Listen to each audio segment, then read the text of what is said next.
इस बीच Israel defence force और Israel security authority के साझा अभियान में नुखबा कमांडर अबू इतवी को मार गिराया गया है। बताया जा रहा है कि अबू इतवी 7 अक्टूबर 2023 को इजराइल पर हुए हमले का आरोपी था और उसके ऊपर लोगों की हत्या का भी आरोप था।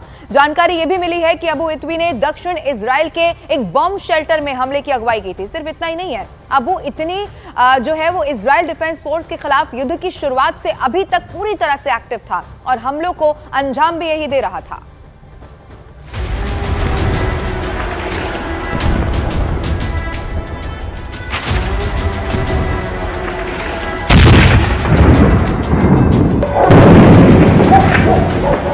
खान यूनुस का कसाई खत्म हो चुका है।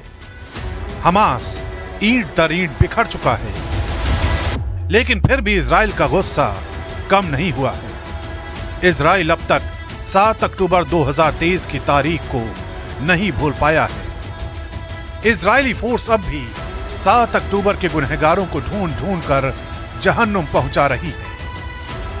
अपनी जान बचाने के लिए हमास के लड़ाके बिलों में छिपे हुए हैं, खंडहरों में दुबके हुए हैं, लेकिन फिर भी इजराइल की आईडीएफ उन्हें खोजकर मौत के घाट उतार रही है। मारा गया 7 अक्टूबर का एक और गुनहगार। आईडीएफ ने नुखबा कमांडर को उतारा मौत के घाट।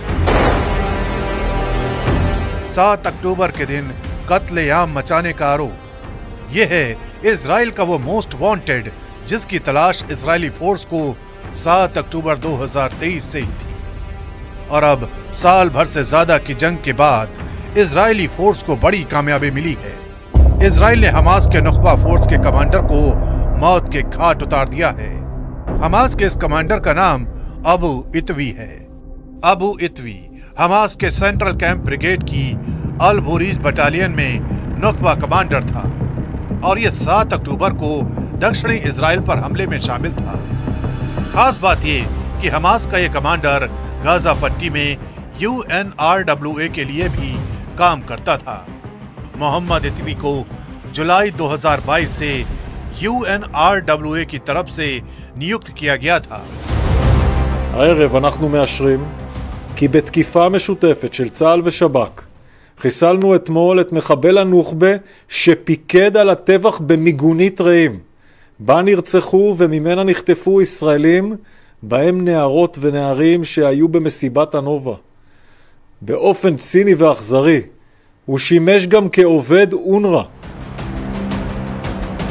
इजराइल की सेना के गुस्से की वजह है 7 अक्टूबर 2023 की वो तारीख जब उसके नागरिकों को हमास के कमांडरों ने तड़पा तड़पा कर मार दिया था। उसी का बदला लेने के लिए गाजा पर चढ़ाई की गई और हमास के कमांडरों को मौत की नींद सुलाने के लिए एयर स्ट्राइक की गई, जिसका परिणाम ये हुआ कि आज हमास के चीफ समेत उसके टॉप कमांडर जमीन में दफन हो चुके हैं।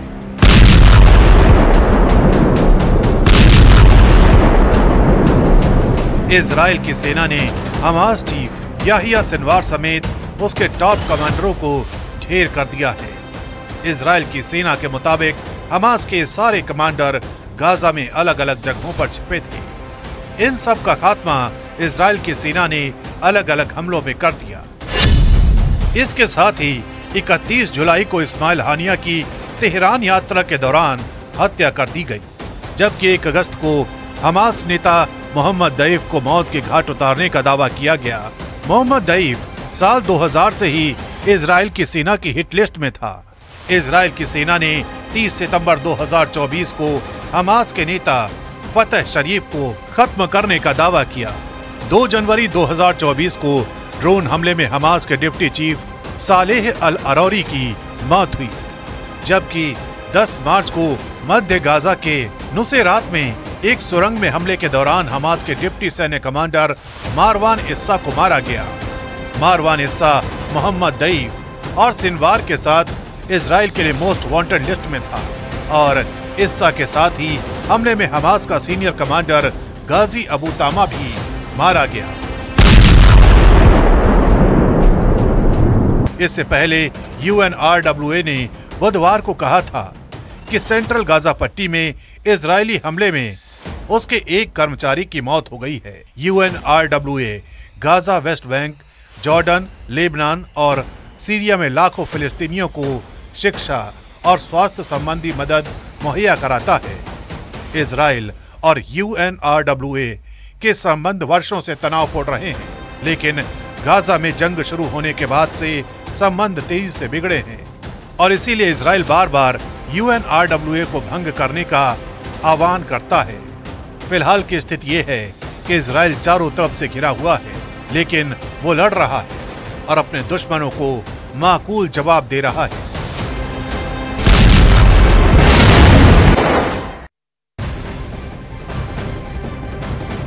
लेबनान ने इजराइल पर बहुत गंभीर आरोप लगा दिए हैं। लेबनान के स्वास्थ्य मंत्री का कहना यह है कि इजराइल की सेना जानबूझकर हेल्थ सेक्टर को निशाना बना रही है और ऐसा करना युद्ध अपराध के दायरे में आता है। लेबनान के स्वास्थ्य मंत्री का बहुत बड़ा बयान सामने आ गया है। लेबनान का इजराइल पर यह बड़ा आरोप है। कहा यह गया है कि जानबूझकर हेल्थ सेक्टर को निशाना बनाया जा रहा है और आगे यह भी कहा गया कि अगर ऐसा किया जा रहा है तो यह युद्ध अपराध के दायरे में आएगा। लेबनान की स्टेट मीडिया के हवाले से एक बहुत बड़ी जानकारी मिल गई है। दावा यह किया जा रहा है कि इजराइल के हमलों में 3 पत्रकारों की मौत हो गई है। बताया यह भी जा रहा है कि पूर्वी लेबनान में हुए हमलों में कई लोगों के घायल होने की भी खबर है।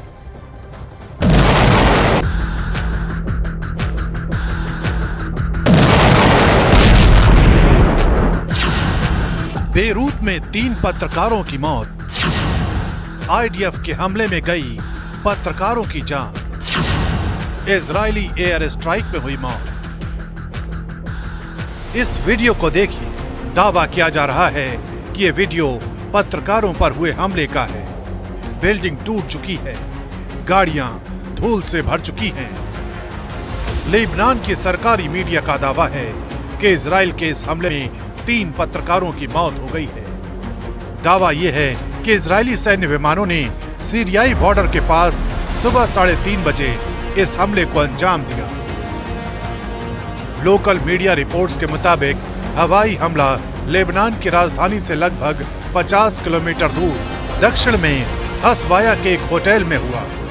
NNA के मुताबिक बेरूत के दक्षिणी इलाके में इजरायली फाइटर जेट्स ने 2 बिल्डिंगों को निशाना बनाया, जिससे आग लग गई और पूरे इलाके में धुएं की चादर फैल गई।